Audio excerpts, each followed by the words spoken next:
नमस्कार, स्वागत है आपका न्यूज़ मीडिया मंच पर। मैं हूं देवेंद्र त्रिपाठी। दोस्तों, इस वीडियो में बात करूंगा नई संसद भवन को लेकर के किस तरह से विरोध हो रहा है। और आज एक दिलचस्प मोड़ इसमें आया जब सुप्रीम कोर्ट ने आम आदमी पार्टी समेत विपक्षी दलों की तरफ से एक पीआईएल जो डाली गई थी सुप्रीम कोर्ट में, उसे 2 जजों की बेंच ने खारिज कर दिया और उसमें आर्टिकल 79 का हवाला दिया गया था। तो दोनों जजेस ने पूछा, पीएस नरसिम्हा और जेके माहेश्वरी, दोनों जजों ने पूछा कि आखिर आर्टिकल 79 का और इस संसद भवन के उद्घाटन का संबंध आपस में कैसे है।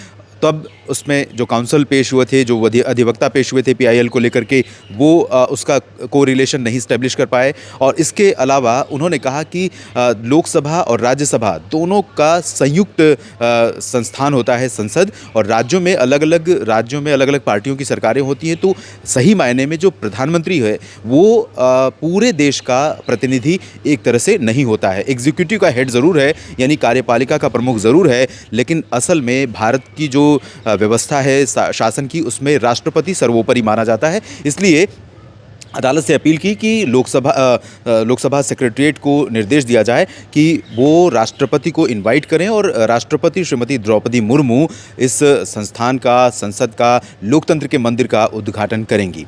लेकिन इसके ऊपर भी दोनों जजों ने ये पूछा कि इन दोनों चीज़ों से और उद्घाटन का रिलेशन कैसे है, इसको आप स्टैब्लिश करिए। दोनों चीज़ों में जो भी तर्क काउंसिल के द्वारा, अधिवक्ता के द्वारा किए गए थे, उसको खारिज कर दिया गया। उस पर उन्होंने, जो जजेस ने पूछा उसकी टिप्पणी, उस पर वो प्रतिक्रिया में सही तर्क नहीं दे पाए, जिसकी वजह से खारिज कर दिया गया।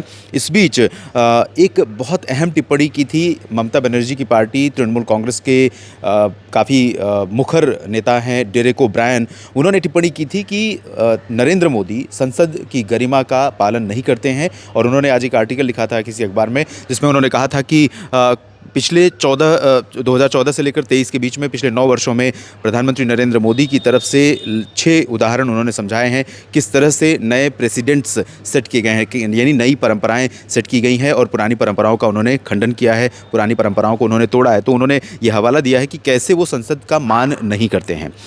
एक चीज़ और चर्चा में है इस समय, सेंगोल, जो कि तमिलनाडु के मदुरई में उस पीठ से आएगा, प्रधानमंत्री नरेंद्र मोदी को वहाँ के जो पुजारी हैं वो सौंपेंगे, जिसे पंडित जवाहरलाल नेहरू को जब भारत आज़ाद हुआ था 1947 में, तब सौंपा गया था। और ये बहुत अहम है। ये एक तरह से भारत का राजदंड है, भारत का जो व्यवस्था है, शासन व्यवस्था है, उसका एक प्रतीक बनेगा। इसको लेकर के भी लोगों में कन्फ्यूजन है कि क्या भारत का जो प्रतीक चिन्ह है, राष्ट्रीय चिन्ह है, अशोक स्तंभ, अशोक चिन्ह, उसे भी बदला जा रहा है। तो ऐसा नहीं है, वो अपनी जगह है और ये जो सेंगोल है ये अपनी जगह रहेगा। और एक अहम बात कंक्लूज़न में मैं आपसे यही कहूँगा कि आखिर वो कौन सी वजह है जो 19 कल तक 19 पार्टियां थी, आज नंबर सुनने में आ रहा है कि 20 हो गया है, जो इस उद्घाटन समारोह का कह सकते हैं कि विरोध कर रही हैं और जो बहिष्कार कर रही हैं, जिसमें नहीं जाना चाहती हैं ये पार्टियां।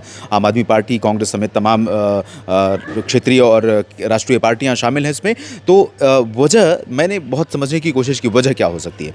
वजह दरअसल मुझे जो समझ में आता है वो ये है कि संसद भवन बार बार बनता नहीं है, और अब ये संसद भवन कम से कम इसकी जो उम्र मानी गई है लगभग 250 वर्ष, 200 से 250 वर्ष का मान करके इसको तैयार किया गया है। 100 वर्ष भी अगर हम मान लेते हैं तो 100 वर्षों तक ये संसद भवन रहेगा, लोकतंत्र का ये केंद्र रहेगा। भारत में जब तक डेमोक्रेसी है, जब तक ये सदनीय व्यवस्था है लोकसभा और राज्यसभा की, और तब तक ये सिस्टम यहाँ पर रहेगा, ये भवन रहेगा। और इसमें भारतीय जनता पार्टी का अस्तित्व रहे न रहे, नरेंद्र मोदी सरकार में रहे न रहें, लेकिन नरेंद्र मोदी का नाम उस जगह पर, उस शिलापट्ट पर रहेगा जो उद्घाटन के समय पर, उद्घाटन के दौरान संसद भवन